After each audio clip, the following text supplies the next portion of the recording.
Okay, so good afternoon, everyone. Welcome to yet another module on clinical training in COVID-19 management. This particular module shall deal with the admission and management criteria for various disease severity classification categories for COVID-19.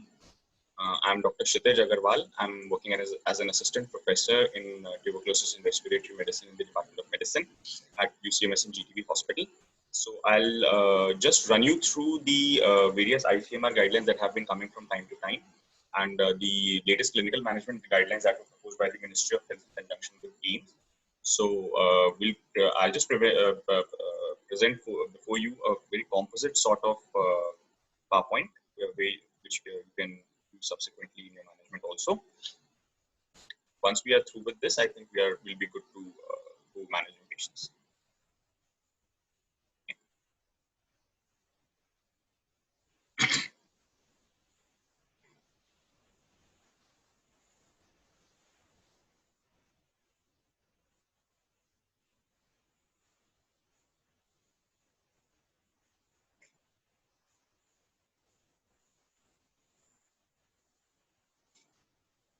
Okay, to start, once a patient who's a clinical suspect of COVID presents to you, he'll undergo the various testing modalities that are available, and based on the results, he'll be classified as a COVID positive patient or a COVID-19 suspect.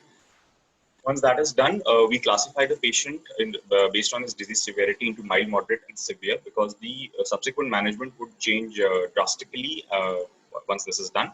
So a patient would classify as having mild disease if he has only upper respiratory tract symptoms without fever, but has no shortness of breath or features of hypoxia. That is, he does not have any ominous signs of respiratory involvement. That is when we say the patient has mild disease. Patient we classified as having moderate disease if he has any one of these symptoms, that is breathlessness with a respiratory rate of more than equal to 24 breaths per minute, or a saturation of between 90 to 93% on room air. And one would classify as having severe disease if he has breathlessness with a respiratory rate of more than 30 breaths per minute and a saturation of less than 90% on room air. I'll just touch on mild COVID disease for the sake of completion, but the major chunk of my presentation would focus on moderate and severe disease, because that is what we will get more frequently in your ICUs.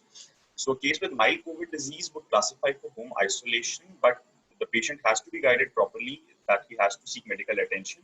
If he has difficulty in breathing, if he has cough or high-grade fever which lasts for more than 5 days, and patients who are at high risk for severe disease or at high risk for mortality, such as those with the age of 60, those with cardiovascular comorbidities, those with chronic lung, kidney, liver disease, with immunocompromised states, or those with a past history of cerebrovascular disease and obesity, should be examined very carefully by the physician, and it is only then that he should decide that such patients are to be sent for home isolation or require an in-facility management.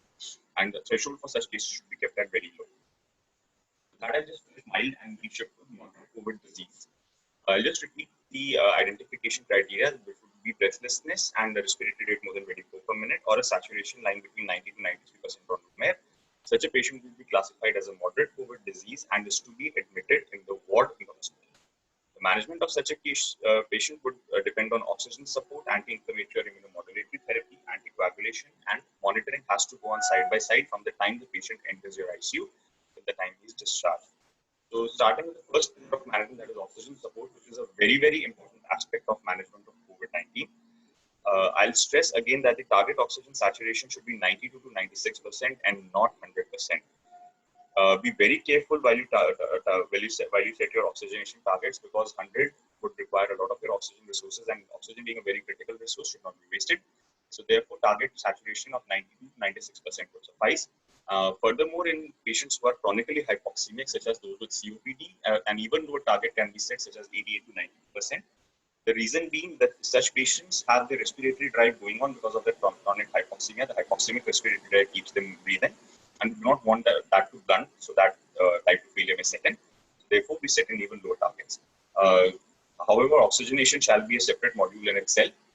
Just touch briefly on the interface that you're supposed to use. A non-breathing face mask can be used, but I think the other modules would be more beneficial for you in that. Such patients should be encouraged to enter into awake prone positioning, and position should be changed every 2 hours for as long as the patient is comfortable and the desired effect is reached.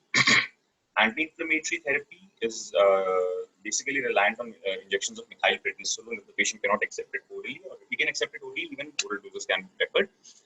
Dose for methylprednisolone should be 0.5 to 1 mg per kg in 2 divided doses over a day for a total of 5 to 10 days, or alternatively dexamethasone in an equivalent dose may be given. Anticoagulation using unfractionated or low molecular weight heparin equivalent to enoxaparin 0.5 mg per kg can be given subcutaneously once a day, provided there is no risk of severe bleeding or there are no history of bleeding diathesis.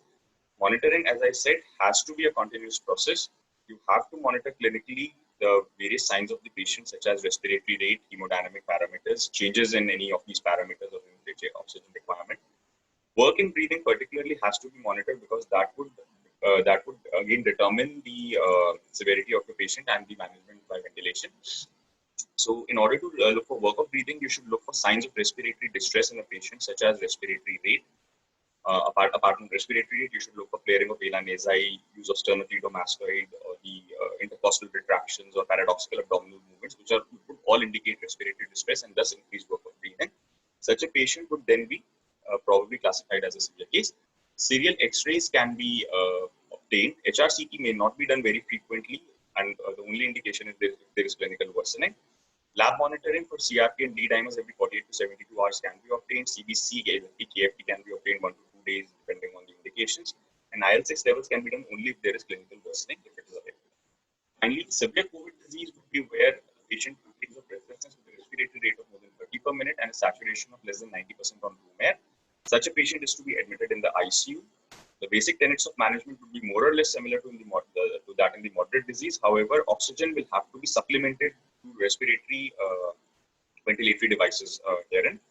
Anti-inflammatory therapy, coagulation, and monitoring continue to be the same, and supportive measures will have to be instituted since the patient is more critical here, and other measures such as fluid, etc., will have to be monitored.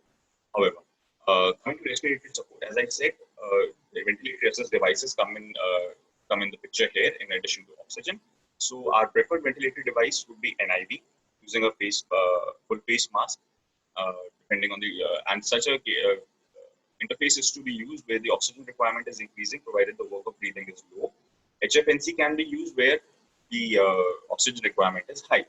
However, in a patient who has a very high work of breathing, or in a patient who is worsening despite HFNC or NIV, or is not able to tolerate these two modalities, intubation should be prioritized with a low threshold. And in such a case, ARDS net protocols will help you in management later on, so that a lung safe strategy can be used. Anti-inflammatory and anticoagulation over here differ a bit from moderate category in that we use higher doses over here. Methylprednisolone is used at a dose of 1 to 2 mg per kg to divide doses against 0.5 to 1 mg per kg that we were using in moderate disease. And enoxaparin will be used in a dose of 0.5 mg per kg subcutaneously twice a day against once a day that we were using in the previous category. Monitoring can continue through serial X-rays and blood parameters as is indicated here. And supportive measures again take a lot of importance over here, since we do not want the patient to get overhydrated or dehydrated. So we have to maintain his intake and output chart very diligently, and also have to keep the patient in monitoring for development of signs of sepsis or septic shock or renal failure, and have to manage them accordingly as per the respective protocols and local anti-background data. I think with this we can close this chapter over here, and we are good to deal with patients initially, and of course, as and when individual cases arises, your faculty and senior residents will be there to guide you through the entire process, and you can feel free to ask such questions. I think we'll so I just take your leave with this. Thank you very much for your attention, and stay safe and stay healthy.